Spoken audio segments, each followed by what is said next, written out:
Bonjour tout le monde, je m'appelle Frédéric Brisson, je suis directeur général des éditions David qui sont situées à Ottawa. Et on m'a demandé de répondre à une question aujourd'hui que je reçois assez régulièrement de la part des auteurs. C'est quel conseil donneriez-vous à une autrice ou à un auteur qui est en passe d'envoyer son manuscrit à une maison d'édition?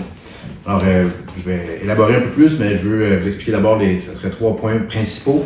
D'abord, bien cibler l'éditeur et la collection. Deuxièmement, envoyer le tout comme l'éditeur le souhaite, donc soit par la poste ou par courriel, et finalement, le plus important, une lettre de présentation est essentielle. Alors, je reprends les 3 points un après l'autre. Tout d'abord, l'éditeur, la collection. En fait, c'était très important de savoir quel type d'ouvrage vous avez entre les mains, évidemment, et de vous demander dans quelle collection, chez quelle maison d'édition il y aurait des ouvrages qui seraient similaires. Donc, ça peut sembler élémentaire, mais on reçoit toutes sortes de choses de notre côté. Puis des fois, on se dit, ben ça peut être bon, mais on n'a rien on n'a pas aucune collection qui correspond à cette œuvre-là aux éditions David. Donc, pourquoi est-ce que l'auteur nous l'a fait parvenir? Mystère. Alors, vous pouvez en fait non seulement vous sauver du temps, mais aussi sauver du temps aux maisons d'édition en ciblant et en y allant une par une pour les maisons d'édition qui sont les plus appropriées.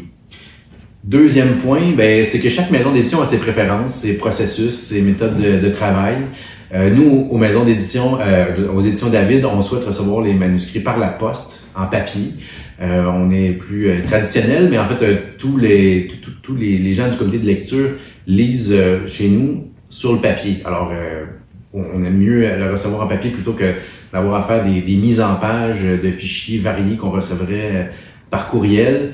L'autre chose, c'est qu'on veut aussi éviter que d'être inclus dans une sorte de chaîne de courriel où l'auteur enverrait ce même manuscrit à 20 maisons d'édition différentes, puis là, chacune des 20 maisons fait son évaluation, puis travaille en parallèle.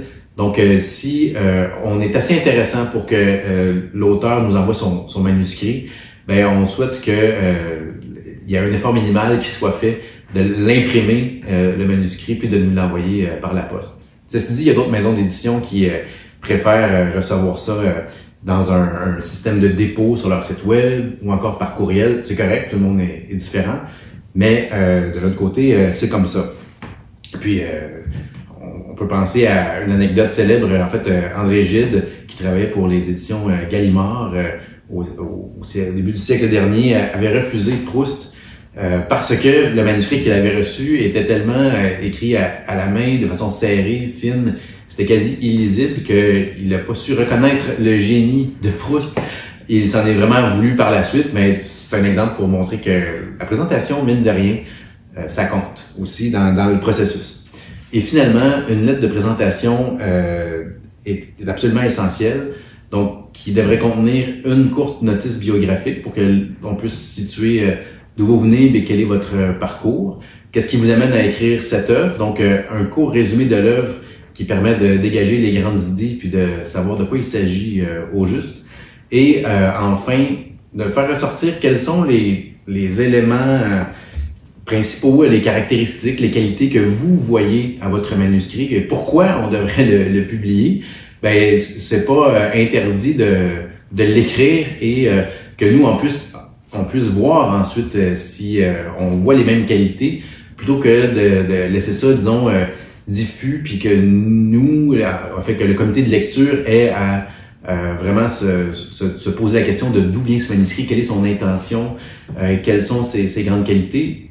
Le fait de le faire à l'inverse est intéressant aussi parce que à l'étape de la promotion, si jamais on publie, ben ça sera utile de démontrer que l'auteur sait présenter lui-même son œuvre, s'adresser à des interlocuteurs, que ce soit des médias, des lecteurs dans les salons du livre.